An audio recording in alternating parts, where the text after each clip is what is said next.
Hello, my name is Helen Stimson, and I'm the President and CEO of the Delaware Biosciences Association.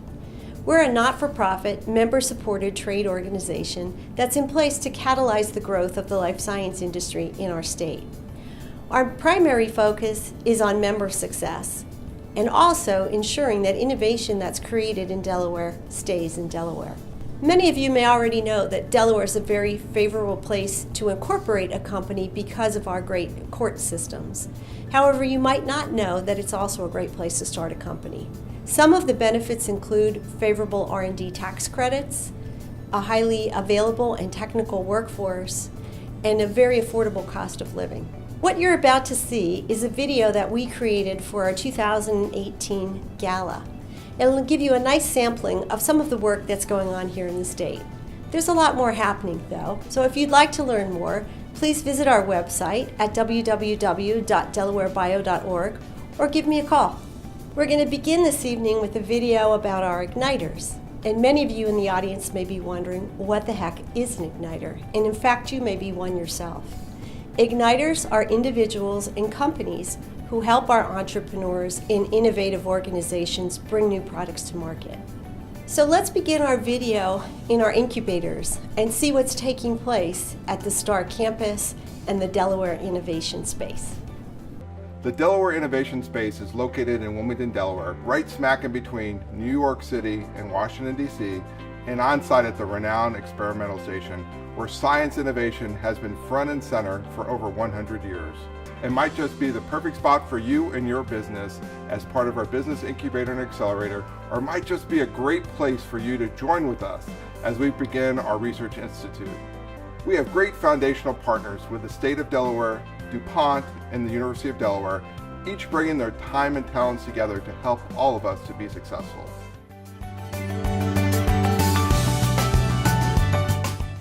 Delaware Technology Park is a partnership between the state, the University of Delaware, and the private sector. DTP at STAR is an extension of that DTP model.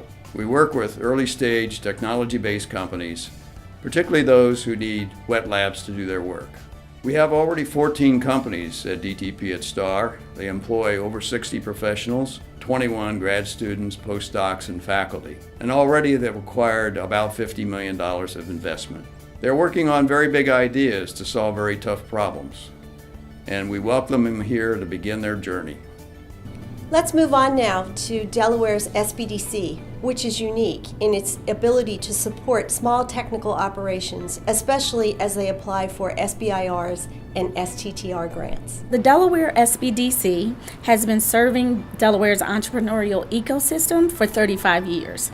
And we've been there to help businesses start, grow, and succeed through technical assistance and professional business advising services, helping businesses develop strategies, access capital, and take the steps they need to take to be successful. The Delaware Small Business Development Center has helped innovators access tens of millions of dollars in non-dilutive grant resources through our SBIR resource program.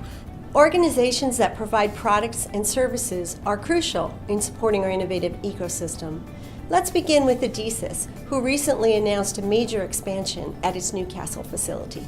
Adhesius is a world-class organic chemistry organization specializing in research from the milligram levels all the way up to specialty manufacturing, where we can produce as much as 1 or 2 metric tons a year.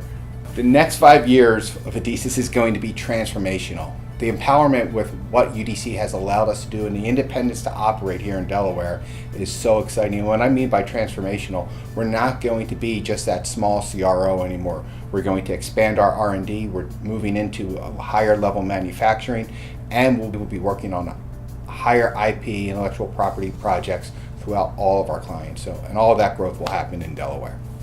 QBS Holdings LLC, an international CRO with a major operation in Delaware, is another great example of an organization that innovates and supports the innovation of their customers. QBS continues to expand and create new job opportunities here in our community. Let's have a look. QBS is a contract research organization. We're helping our clients either in pharmaceutical industry or biotechnology industry to develop do their R&D for the future drugs for human health and life. QPS being here over 20 years, the CRO, and really be a key part of human health, pharmaceutical R&D industry to progress both from a scientific point of view, also from a business point of view. I think that makes QPS unique in Delaware.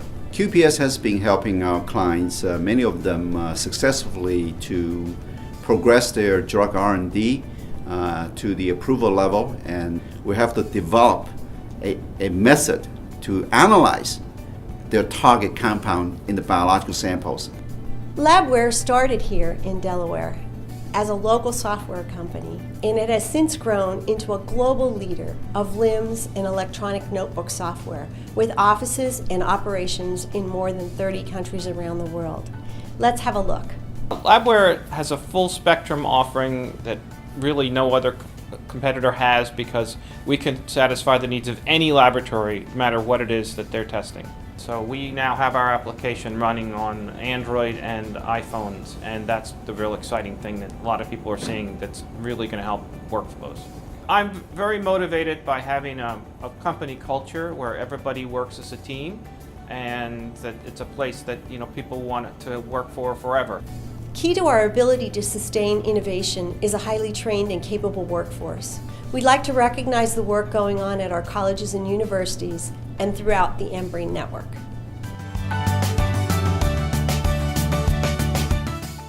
We'd like to share a couple of stories, and the first one comes to us from Wesley College. Many of their students are first-generation college entrants who face economic hardships. Let's see how these individuals are being propelled to take on careers in STEM fields. Created what is called as the Cannon Scholar Program. And we chose the name Cannon Scholar because Annie Jump Cannon, who was a Harvard astronomer, is a Wesley alum. Now within that program, we sponsor students, respective scholarships, and it's based on financial need. We show them various opportunities, and all we tell them is, hey, if you meet this bar, you're going to be successful too. So essentially, we as a institution, we are providing some sort of hope for these students, because these students never had the mentoring because of the background they come from. Our final story is about a National Science Foundation grant for gene editing. Let's hear from Dr. Eric Kamek, the director of the Gene Editing Institute from Christiana Care. We joined forces and applied for a National Science Foundation Award, which we were awarded last year, and it began in June. The mission of that is to teach teachers on how to develop gene editing curriculum in their schools, and that goes all the way from community colleges to four-year colleges and to high schools. The Bio-Rad kit was set up essentially to test CRISPR gene editing in Saccharomyces cerevisiae, which is essentially baker's yeast.